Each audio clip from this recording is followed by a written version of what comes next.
Bismillahirrahmanirrahim. Alhamdulillahirabbil alamin wa bihi nasta'in wa ala umuri dunya waddin. Wassalatu wassalamu ala asyrafil anbiya'i wal mursalin sayyidina wa nabiyyina Muhammadin wa ala alihi wa ashabihi ajma'in.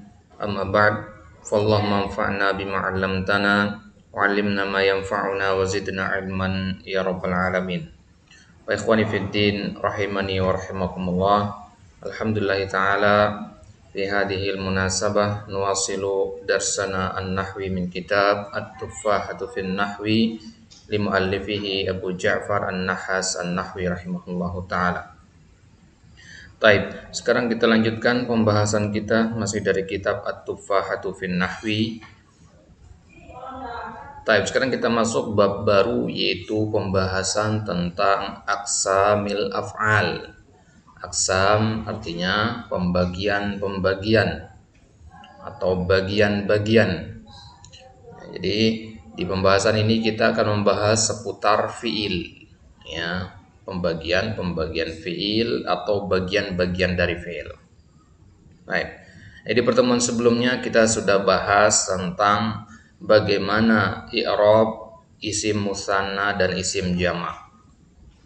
Ya, maka itu adalah akhir dari pembahasan tentang isim. Sekarang kita masuk ke pembahasan tentang fiil. Baik, maka yang akan kita lihat sekarang ya pembahasan seputar fiil saja. Baik, kita mulai. Babu aqsamil af'ali. Bab bagian-bagian dari fiil-fiil. Al-af'al ini jamak dari fi'lun. Fi'lun, af'alun. I'lam, kata An-Nahas ini, ketahuilah, annal af'ala ala arba'ati aqsamin, bahwasanya fi'il-fi'il itu ada 4 bagian, ya. Fi'lun madin wa fi'lun mustaqbilun wal amru wan nahyu. Fi'il itu ada 4 bagian. Kalau antum buka di kitab-kitab yang lain, fi'il itu dibagi menjadi 3. Madi, mudhari dan amr. Di sini ada 4. Ya. Fi'il madi, fi'il mustaqbil, itu fi'il mudhari maksudnya, al-amr, fi'il amr, dan an-nahyu, fi'il nahi. Nah, ini yang tidak ada. Ya, biasanya fi'il nahi ini dibedakan ya dari kelompok pembagian ini. Ya, tapi An-Nahas ini pakai metode pembagian yang berbeda. Ya, baik. Kita akan lihat nanti apa yang dimaksud dengan fi'il nahi. Baik, kita mulai dari fi'lun madin, fi'il madi. Fi'il madi ma hasuna fihi amsi wa huwa maftuhul akhiri abadan. Fi'il madi, al-madi, fi'il madi maksudnya pada fi'il madi, ya, adalah dia sesuatu yang hasuna fihi amsi. Hasuna artinya boleh, baik, ya. Boleh di dalamnya ada kata amsi. Apa arti amsi? Kemarin. Ya, jadi fi'il madi itu adalah fi'il yang boleh ditambahkan kata kemarin di belakangnya. Saya pergi ke masjid kemarin. Saya makan roti kemarin. Nah, ini berarti adalah fi'il madi. Dan tidak harus kemarin itu maksudnya misalkan sekarang hari Selasa, kemarin itu hari Senin. Bukan. Kemarin yang kita maksudkan ini adalah waktu sebelum ya kita berbicara. Misalkan sekarang berbicara jam 3 sore, maka tadi jam 9 pagi juga amsi hitungannya. Ya, gitu ya. Jadi intinya madi itu adalah waktu yang telah lewat. Gitu ya. Ya, di sini An-Nahas memberi contoh dengan kata amsi saja, bukan membatasi di sini ya, contoh saja, bukan pembatasan. Wa huwa maftuhul akhiri abadan. Kata An-Nahas bahwasanya fi'il madhi itu maftuhul akhir abadan, selalu maftuh. Apa itu maftuh? Berharokat fathah. Apa yang berharokat fathah? Al-akhir. Apa arti al-akhir? Ya, huruf terakhir. Nah, maftuhul akhir artinya berharokat fathah huruf terakhirnya. Kemudian An-Nahas mengatakan abadan, ya. Abadan artinya ya selama-lamanya, ya. Maftuhul akhiri abadan, ya. Selama-lamanya berharokat fathah. Apa yang berharokat fathah di situ? Huruf akhirnya. Kenapa huruf akhirnya? Ya karena kita lagi bahas nahwu. Ya, nahwu dan nahwu yang membahas, ya, membahas huruf yang terakhir saja. Contohnya nahwu sara wa bana wa kharaja wa goda wa roha. Saro artinya, ya, saro yasiru artinya berjalan. Dikatakan dalam pepatah, man saro ala derbi fasal, barang siapa yang berjalan di atas suatu jalan, dia akan sampai ke tujuannya.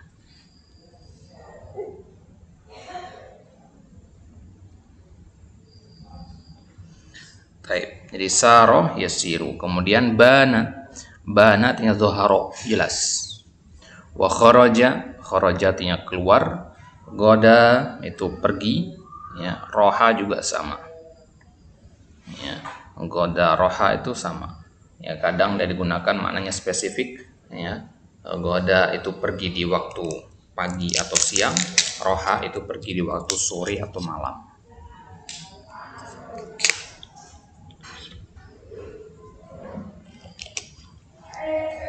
Di dalam hadis yang disebutkan, ya kullama goda waroha, dikatakan orang yang berangkat pergi ke masjid itu dia mendapatkan pahala kullama goda waroha, setiap dia berangkat atau pulang.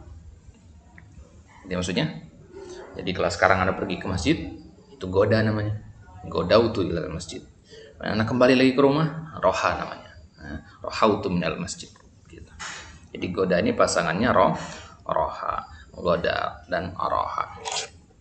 Taib. Antum melihat kata saro, bana, kharaja, goda dan roha ini semua harokat terakhirnya adalah berharokat fathah. Maka ini dikatakan maftuhul akhiri abadan. Meskipun goda di situ berharokat sukun, ya, tapi patokannya adalah kepada bunyi, goda bunyinya. Ya. Taib. Itu adalah fiil madi, yaitu fiil yang dia terjadinya di masa lampau. Patokan masa lampaunya itu adalah ketika berbicara, ya. Masa patokannya itu adalah ketika kita berbicara. Jadi kalau kita membuat timeline-nya, garis waktunya akan seperti ini. Kita berbicaranya di sini, ya. Ini namanya waktu sekarang, ya. Ini waktu lampau, ya. Ini waktu yang akan datang, ya. Akan datang. Nah, fi'il madi itu letaknya di sini, ya. Kita berbicara di sini, ya, sekarang ini maksudnya, detik ini, ya. Waktu lampau ada di sini berarti, ya. Waktu yang akan datang adanya di sini. Waktu lampau ini yang disebut dengan madi, ya. Waktu sekarang ini mudhari. Baik. Kita lihat sekarang apa itu mudhari. Wal mudhari'u ma kana fi awwalihi harfun min hurufil istiqbali. Dan fi'il mudhari dikatakan wal mudhari, maksudnya wal fi'lul mudhari. Dan fi'il mudhari adalah fi'il yang kana fi awwalihi, di awalnya, ya, harfun min hurufil istiqbal, ada satu huruf dari huruf-huruf istiqbal. Apa itu huruf-huruf istiqbal? Huruf-huruf istiqbal adalah huruf-huruf untuk menunjukkan akan datang. Istiqbal artinya akan datang. Berarti huruf-huruf istiqbal adalah huruf kalau kita temukan maka itu maknanya akan datang, gitu. Dan huruf istiqbal ini ada 4 huruf. Wahya arba'atu ahrufin, at-ta'u wal ya'u wan nun wal alifu. Ada ta, ya, nun dan alif, ya, biasa kita hafal menjadi anaitu, ya, atau anita, ya. Jadi bisa atau alif, nun, ya, dan ta. Ya. Nah, 4 huruf ini kalau ada di awal sebuah fiil, ya, ada di awal sebuah fiil, maka fiil tersebut maknanya adalah al-istiqbal. Al-istiqbal itu artinya akan datang, karena fiil mudhari itu kan dua maknanya, sekarang dan akan datang. Nah, jadi ini yang disebut dengan hurufil istiqbal. Ada 4, at-ta wal ya wan nun wal alif. Maka kalau kita tasrif fi'il mudhari, ya, tahu tasrif fi'il mudhari ya? Yadhhabu yadhhabani yadhhabuna, tadhhabu tadhhabani yadhhabna. Nah, ini tasrif fi'il mudhari. Tasrif fi'il mudhari itu, ya, semuanya itu berawalan salah satu dari 4 huruf tadi. Ya, yadhhabu ya awalnya, ya, tadhhabu ta awalnya, adhhabu ya, hamzah, ya, nadhhabu nun. Nah, jadi pada tasrif fi'il mudhari ini dia semuanya diawali dengan huruf-huruf istiqbal. Baik, contoh yang diberikan penulis di sini adalah taqumu wa yaqumu wa naqumu wa aqumu wa ma asbaha dzalik. Nah, itu contohnya taqum, yaqum, naqumu dan aqumu. Apa bedanya taqumu sama yaqumu?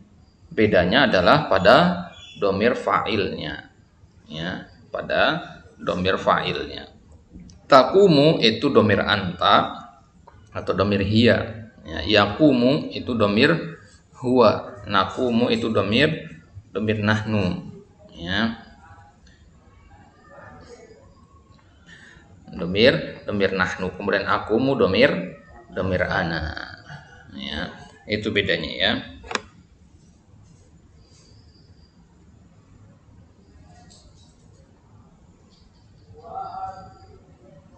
Baik. Wa ma asbaha dzalik artinya dan apa-apa yang semisal dengannya. Maksudnya ini sekedar contohnya saja.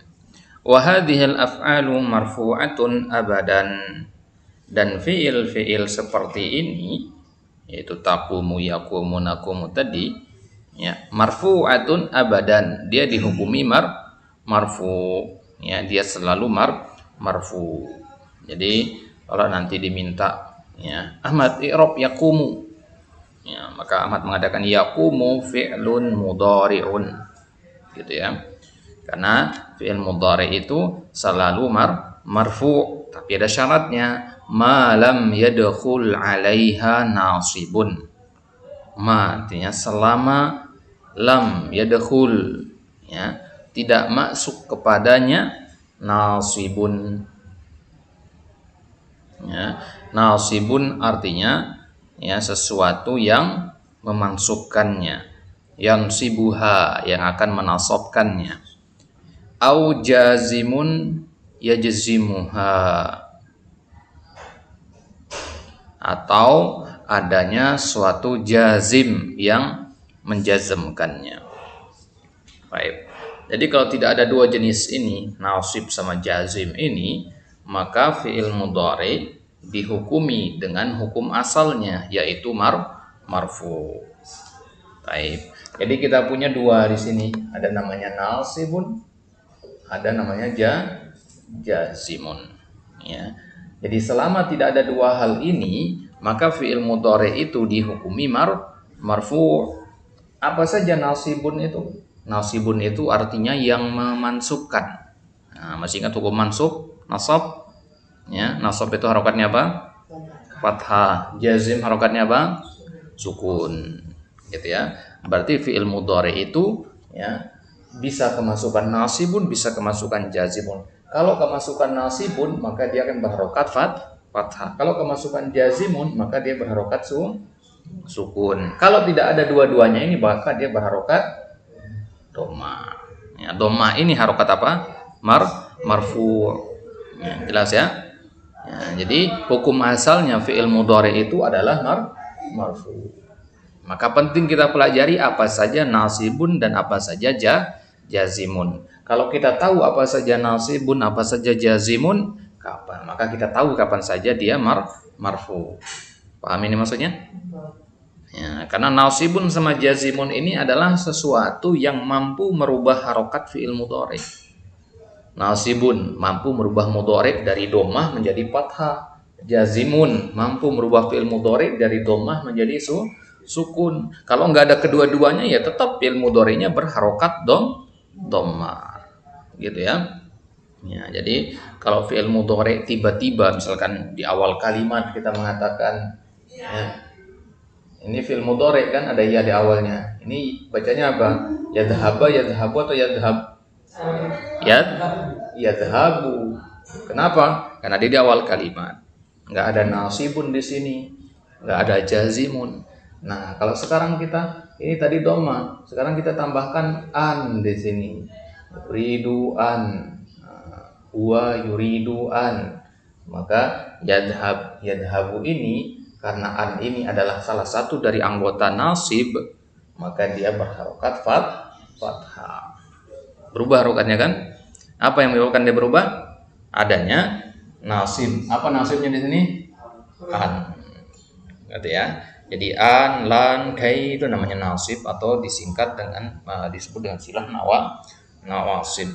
Nah, apa saja nawasib atau jazim itu apa saja? Nanti akan ada bab tersendiri membahas itu. Ya, jadi penting kita tahu ini. Wadah sampai sini? Mafhum ya? Baik. Begitu juga nanti kalau ada lam di sini, an ini kita ganti dengan lam. Ya.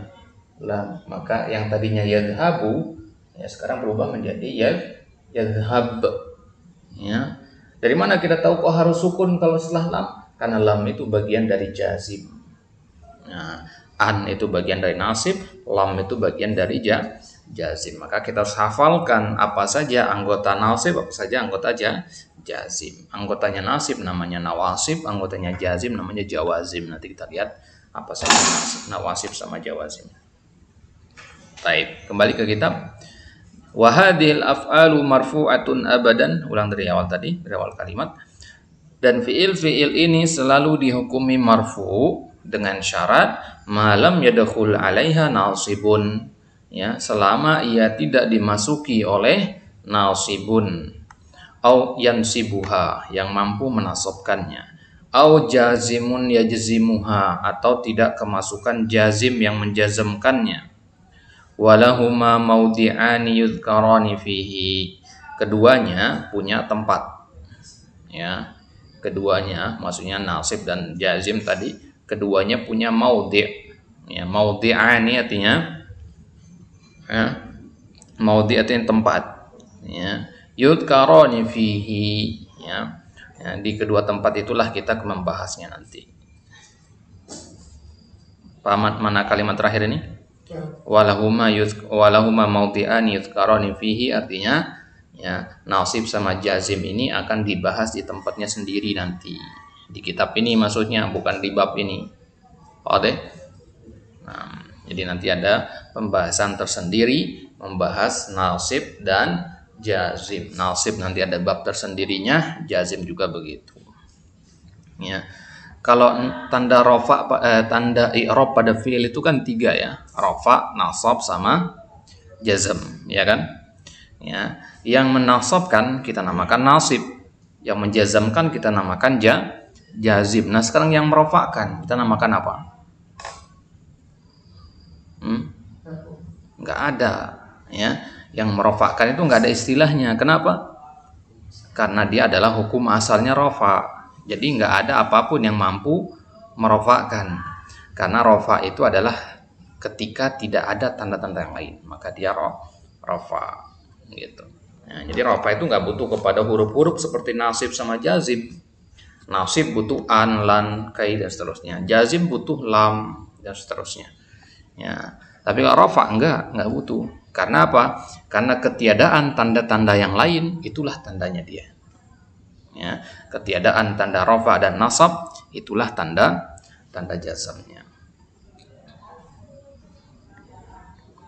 Misalkan Anda mengatakan sekarang, ya, 4 orang antum ini, ya, 4 orang santri, ya, makan nasi, ya. Akan tetapi, ya, Ahmad, Hisham, sama antum siapa namanya? Egi, ya, Ahmad, Hisham, Egi, ya, makan roti. Berarti Pak Mahrus makan apa? Makan nasi. Tanpa perlu kita menyebutkan, kita sudah paham Pak Mahrus makan apa kan? Di awal kalimat kita katakan tadi 4 orang santri makan nasi. Ya, akan tetapi Ahmad, Egi dan Hisham makan roti. Ya, berarti tanda Pak Mahrus makannya adalah nasi. Dari mana kita tahu? Ya, karena yang lain makannya roti. Ya, begitulah rafa. Ya, yang lain itu punya tanda masing-masing. Ketiadaan tanda itulah yang menjadi tandanya dia. Gitu. Ya, kalau dia ini dihukumi nasab ada tanda-tandanya, ini dihukumi jazam ada tanda-tandanya. Kalau tidak ada dua tanda ini, maka dialah rafa. Begitu. Mafhum? Baik. Nah, itu dia fi'il madhi dan fi'il mudhari. Tentu pembahasan tentang fi'il madhi, fi'il mudhari ini sebenarnya pembahasan yang kompleks ya, pembahasan yang melebar gitu. Tapi karena kitab kita yang pakai kitab yang ringkas, jadi cukup sampai di sini saja pembahasannya. Nah, sekarang kita ambil jenis fi'il yang ketiga dan yang keempat, yaitu al-amru wan nahyu. Digabung pembahasannya fi'il amr sama fi'il nahi. Al-amr itu artinya perintah. Ya, an-nahi artinya larangan. Maka kita katakan al-amru bil ma'ruf wan nahyu 'anil munkar. Baik. Maka adapun fi'il amr dan fi'il nahi, fanahu qaulika qum wadhhab wala tadkhul wala takhruj. Qum ini fi'il amr, wadhhab ini juga fi'il amr. Ya. Qum ini fi'il amr dari kata apa? Qama yaqumu qum. Ya, berdirilah. Wadhhab dan pergilah. Berarti perintah apa bukan? Perintah. Wala tadkhul wala takhruj. Nah, ini jangan masuk. Wala takhruj, jangan keluar. Ini perintah apa larangan? Larangan. Nah, ini namanya fi'il nahi. Jadi kum wadhhab itu fi'il amr, la tadkhul la takhruj itu fi'il nahi. Baik. Fi'il nahi itu ikhwah, ya, dia selalu diawali dengan la an-nahiyah. Antum lihat di situ la tadkhul ada la di awalnya kan? La ini artinya jangan, ya. Jangan, enggak boleh. Ya. Nah, karena kalau kita melarang seseorang berarti kan kita mengatakan jangan lakukan, gitu kan? La tadkhul, jangan masuk. Jangan lakukan perbuatan itu. Baik. Maka fi'il nahi ini pasti ada la an-nahiyah di awalnya. La tadkhul, la takhruj dan seterusnya. Pasti ada la di awalnya. La ini namanya la an-nahiyah. Ya. Nanti ada la an-nafiyah, ya. Ini la an-nahiyah. An-nahiyah artinya larangan. Ya, kalau dikata la ilaha illallah, itu la juga kan? Tapi artinya apa di situ? La ilaha, ya, tiada Tuhan yang berhak disembah selain Allah. Nah, kalau la di situ namanya la nafiyah, la penafian, yang artinya tidak. Kalau la nahiyah itu artinya jangan. Bedakan antara tidak sama jangan, ya. Ya, saya tidak makan, ini nafiyah. Jangan makan, ini nahiyah. Gitu ya.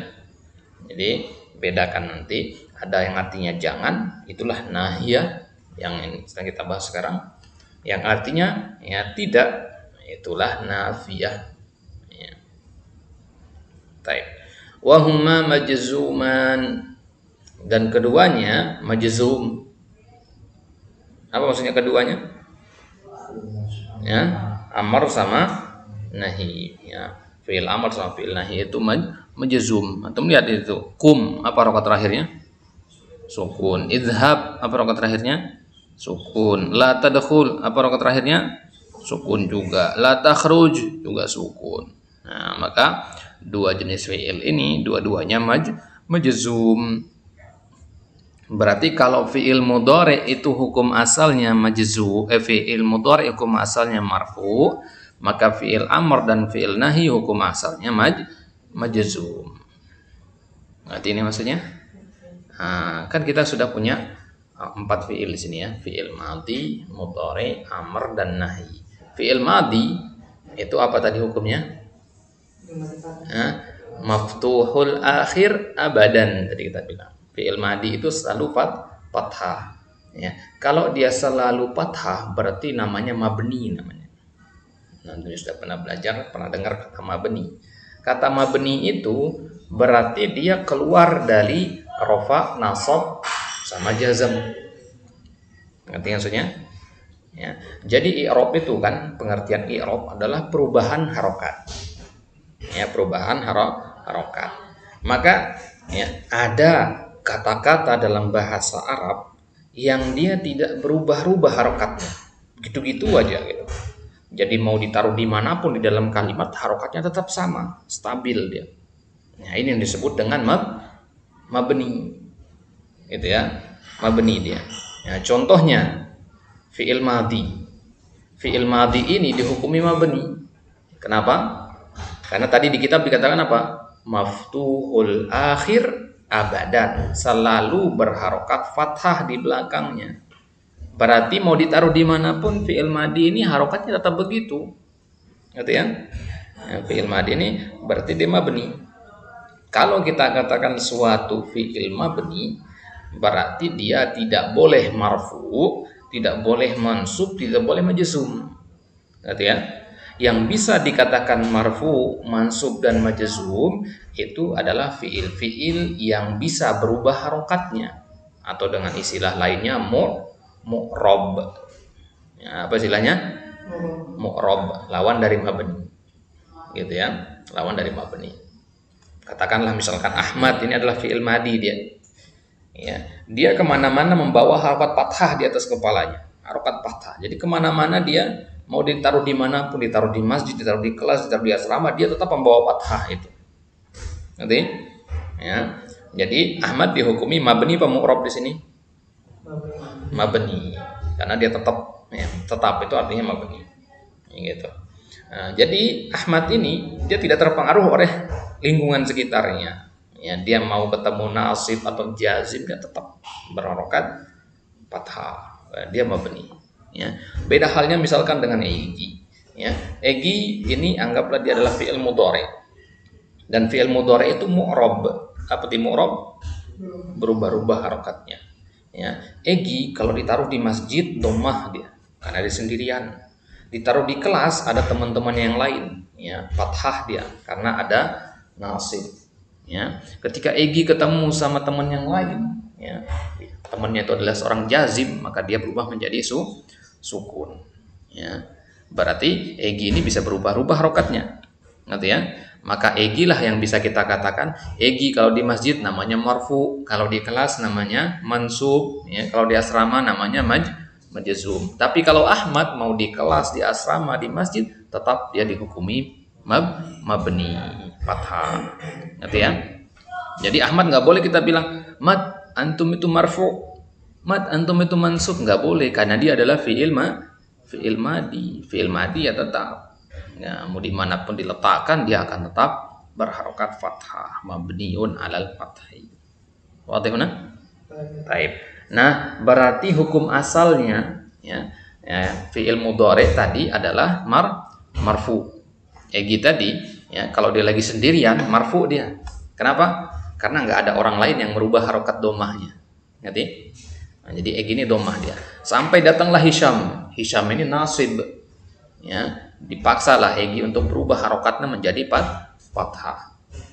Ngerti? Pak Mahrus kemudian datang menemui egi. Pak Mahrus ini, ya, beliau adalah jazim, ya, sehingga dia memaksa harokatnya egi yang tadinya domah menjadi sukun. Jelas ini? Taib. Ya, berarti hukum asal fi'il mudhari adalah berharokat domah. Kalau hukum asal fi'il madi apa? Fathah, karena dia mabni dan tidak berubah-ubah. Maka nggak dikatakan hukum asal pada fi'il madi karena dia nggak berubah-ubah. Yang namanya hukum asal itu kan pasti ada perubahan yang lain kan, gitu. Ya, kalau fi'il madi nggak dikatakan hukum asal, dia fathah, mabni, nggak masuk ke pembahasan kita, gitu. Maka kalau kita lagi bahas i'rab fi'il, yang kita bahas ya mudhari sama amr aja, karena itu yang bisa berubah-ubah kan. Ya, amr pun nanti perubahannya sedikit. Ya. Taib. Ya, jadi fi'il amr dan fi'il nahi ini hukum asalnya adalah berharokat sukun. Kalau fi'il mudhari hukum asalnya berharokat dhammah, maka dia ini berharokat sukun asalnya. Maka dikatakan sini wahuma majzuman illa an yastaqbilahuma alifun wa lamun au alifu waslin fayuksarani hina idin. Ya, kecuali ya, dua fiil ini yastaqbilahuma, ya, bertemu atau ditemui oleh alifun, oleh alif, walam, alif lam maksudnya, ya. Kalau keduanya menemui fiil ini, ya, au alif waslin atau alif wasal, fayuksarani hina idin, maka dia dikasrohkan pada waktu itu.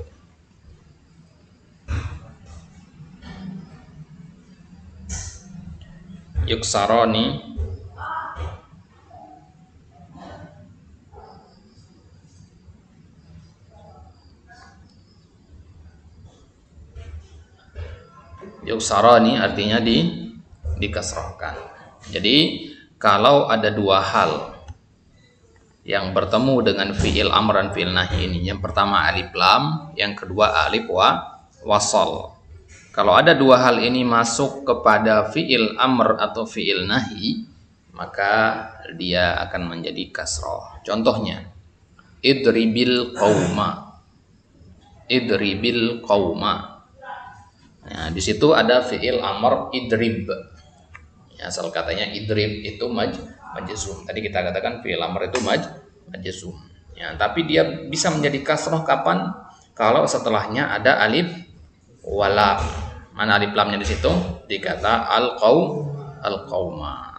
Ya, ada alif lam di situ kan? Nah, maka terjadi pertemuan sukun dengan sukun di sini kan? Idrib itu sukun ujungnya, al-qauma itu juga alifnya itu sukun. Kalau sukun ketemu sukun gimana bacanya kan? Gitu, nggak bisa kebaca gitu. Akhirnya harus salah satunya kita korbankan. Ya, kita kasihlah harokat yang paling ringan, yaitu kasroh. Idribil qauma. Ya. Itu kalau ketemu dengan alif lam setelahnya. Begitu juga kalau dia ketemu dengan alif wasal. Ya, alif wasal atau hamzah wasal. Ya, contohnya misalkan ya, watlubil khaira, ya, wala tatlubis syarra, ya, watlubil khaira, watlubil khaira, ya. Nah, di situ ada alif lam lagi ya. Mana alif lamnya di situ? Dikata al khaira, ya. Ini alif lam, ya. Wala tatlubis syarra, ya.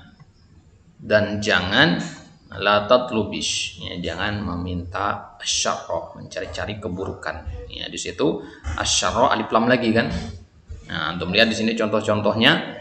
Ya, huruf ba dikata idrib, ya, dikasrohkan, utlub dikasrohkan, tatlub itu dikasrohkan. Ya. Kusiratil ba'u min utlub wala tatlub liltiqa'is sakinain. Ya, maka di sini dikasrohkanlah huruf ba pada kata utlub dan la tatlub karena terjadinya iltiqa. Iltiqa artinya pertemuan. As-sakinain artinya dua huruf yang berharokat sukun. Ya. Terjadi pertemuan dua huruf yang berharokat sukun.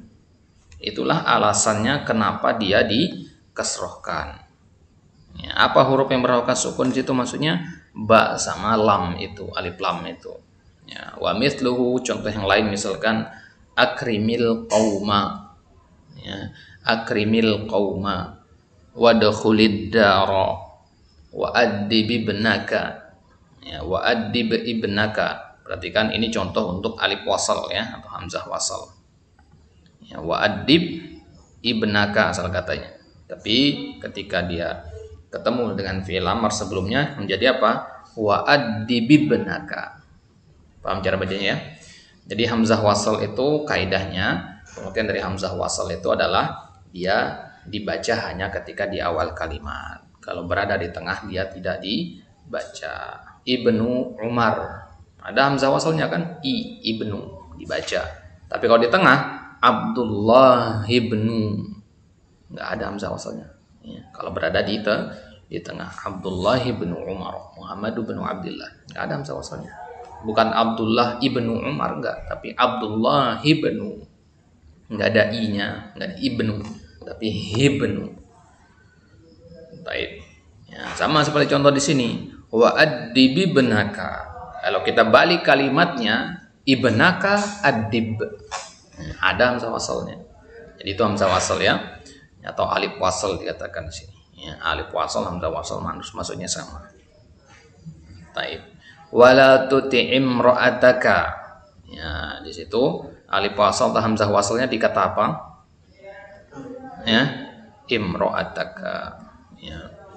Ya, jadi kalau dia berada di awal kalimat ya dibacanya imro. Ya, imro. Ya, ada hamzahnya. Tapi kalau berada di tengah kalimat seperti contoh di kitab ini, dia tidak dibaca. Jadi ya wala tuti'im ra'ataka. Jadi seolah-olah dia nggak ada kan? Ya, jadi kalau kita tulis ini, ya, misalkan anak imla kan, man tulis kalimat ini wala tuti'im ra'ataka. Kalau Ahmad belum pernah belajar hamzah wasal, bisa jadi nggak ditulis hamzahnya. Nah, wala tuti'im ra'ataka. Ya, ketika Nabi bilang mat ini harusnya ada hamzahnya. Lah tadi antum nggak ada baca hamzah, jadi anak nggak tulis hamzahnya. Nah ini namanya hamzah wasal atau alif wasal. Dia memang nggak dibaca, tapi harus ditulis. Fungsinya apa? Ya, kalau nggak dibaca ngapain ditulis kan? Nah, tapi ini harus ada dia. Fungsinya adalah kalau kita potong kalimatnya di situ nanti. Wala tuti' imro'ataka. Ya, wala tuti' imro'ataka. Baik. Ya, misalkan kita baca ayat Al-Quran, ya, habis nafas di situ, ya, habis di kata wala tuti', katakanlah begitu ya. Wala tuti', ya, maka lanjutannya imro'ataka gitu. Nah, disitulah fungsi hamzah wasal. Baik. Waqis alaih, dan kiaskanlah dengannya. Maksudnya ya contoh-contoh yang lain ya sama. Ya, contoh-contoh yang lain Anda bisa bikin sendiri nanti. Itu maksudnya qis. Qis itu dikata kias, kiaskan. Kiaskan maksudnya ya jadikan contoh-contoh yang ada di sini sebagai patokan. Baik, paham sampai sini ya? Baik, berarti inti dari paragraf yang terakhir ini bahwasanya fi'il amr dan fi'il nahi itu selalu berharokat sukun akhirnya, kecuali ada dua hal.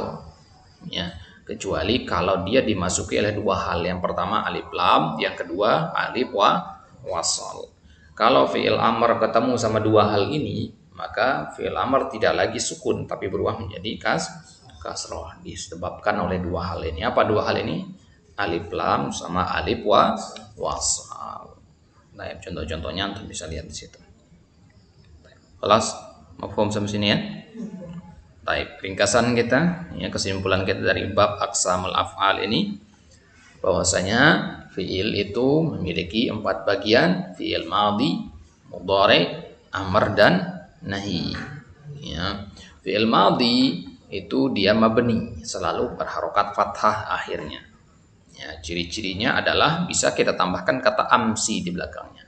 Saro amsi, bana amsi, kharaja amsi. Nah, itu fi'il madhi. Kemudian fi'il bagian yang kedua adalah fi'il mudhari. Fi'il mudhari itu ciri-cirinya adalah dia diawali oleh huruf istiqbal. Apa itu huruf istiqbal tadi? Ya, anita itu ana itu, ya, hamzah, nun, ya dan ta. Dan fi'il mudhari ini dia selalu dihukumi apa? Marfu, mansub atau majzum? Nah, marfu. Dia selalu dihukumi marfu, ya, kecuali kalau ada dua hal yang memasukinya, yaitu nasib dan jazim. Kalau kemasukan nasib dia tidak marfu lagi tapi mansub. Kalau kemasukan jazim dia tidak marfu lagi tapi menjadi majzum. Baik, akan ada pembahasan tersendiri nanti. Kemudian poin yang terakhir yang kita bahas adalah fi'il yang ketiga, yaitu fi'il amr dan fi'il nahi. Ya, fi'il amr itu perintah, fi'il nahi itu larangan, dan kedua-duanya dihukumi majzum. Ya, kecuali kalau setelahnya mereka bertemu dengan dua hal, yaitu alif lam dan alif wasal. Maka kalau ketemu dengan alif lam sama alif wasal, mereka berubah menjadi kasroh. Ingat ya, fayuksaroni. yuksarani atau tadinya dikasrahkan. Yang tadinya dia majzum berubah menjadi kasrah. Baik, sekarang kalau tanyakan misalkan fi'il mudhari. Kalau kemasukan fi'il mudhari hukum asalnya marfu. Kemasukan nasib berubah menjadi mansub. Kalau kemasukan jazim berubah menjadi majzum istilahnya. Marfu, mansub, majzum kan? Ulang. Fi'il mudhari hukum asalnya marfu, kemasukan nasib menjadi mansub, kemasukan jazim menjadi majzum. Itu fi'il mudhari. Sekarang fi'il amr atau fi'il nahi. Fi'il amr hukum asalnya majzum, ya. Ketemu dengan alif lam atau alif wasal berubah menjadi kasrah, ya. Kasrah ini bukan berarti loh, kok ada fi'il kasrah? Nggak ada sebenarnya fi'il yang kasrah, ya. Jadi bukan tanda i'rabnya kasrah ini, ya. Karena kasrah itu merupakan tanda dari jar, ya kan? Harokat jar kan kasrah, ya. Jar atau khafat. Dan jar atau khafat itu tidak ada di fi'il, jar hanya ada di isim, ya. Maka kasrah itu bukan tanda i'rabnya. Jadi kalau antum i'rab idribil qauma nanti misalkan idrib, ya tetap antum hukumi sukun nanti itu. Nanti ya, meskipun di bacaannya antum baca dengan kasrah. Wadih nah? Taib. Jadi kalau ada nanya kepada antum ada nggak fi'il berharokat kasrah? Ada fi'il berharokat kasrah tapi kasrahnya bukan tanda i'rabnya. Gitu ya. Nah, misalkan di ayat yarfa'illahu alladhina amanu minkum walladhina utul ilma darajat. Ya, di situ ya, yarfa'i. Oh, gimana kok yarfa'i? Ya, fi'il mudhari itu kan kalau bukan yarfa'u ya yarfa' gitu kan. Yarfa'u, yarfa' atau yarfa'. Ya, dhammah, fathah atau sukun. Ini kok kasrah yarfa'i. Oh, ternyata ya, penyebabnya adalah karena dia aslinya sukun yarfa' kemudian ketemu dengan alif lam setelahnya. Ya, yarfa'illah. Ya, kata Allah itu kan alif lam di awalnya kan sukun itu, maka dikasrohkan jadinya yarfa'i kasroh, ya. Tapi bukan itu tanda i'rabnya gitu, ya. Paham ya? Taib. Jadi nggak ada istilah fi'il majrur, ya, atau fi'il makhfud, nggak ada, ya. Taib. Itu dia, ya, kesimpulan kita dari bab ini aqsamul af'al. Insyaallah taala kita ambil di kesempatan selanjutnya babul fa'il wal maf'ul bihi. Kalau kita mau membuat suatu kalimat, ya, maka kalimat yang kita susun itu minimal terdiri dari 3 hal ini, ya, fi'il, fa'il dan maf'ul. Fi'il, fa'il, maf'ul. Kalau bahasa Indonesia subjek, predikat, objek, ya, SPO gitu ya. Nah, maka sekarang kita sudah bahas apa saja fi'il, apa saja predikatnya. Pertemuan selanjutnya kita akan bahas fa'il atau subjek, ya, wal maf'ul bihi atau objek. Ya, 3 unsur kalimat, ya. Taib. Allah taala alam. Baru setelahnya kita masuk ke babul ibtida nanti, nah, barulah kita masuk ke al-khafat nanti pembahasan tentang huruf jar. Tapi bihada wassallallahu ala nabiyina Muhammadin wa ala alihi washabihi wasallam wa akhiru da'wana alhamdulillahirabbil alamin. Assalamualaikum warahmatullahi wabarakatuh.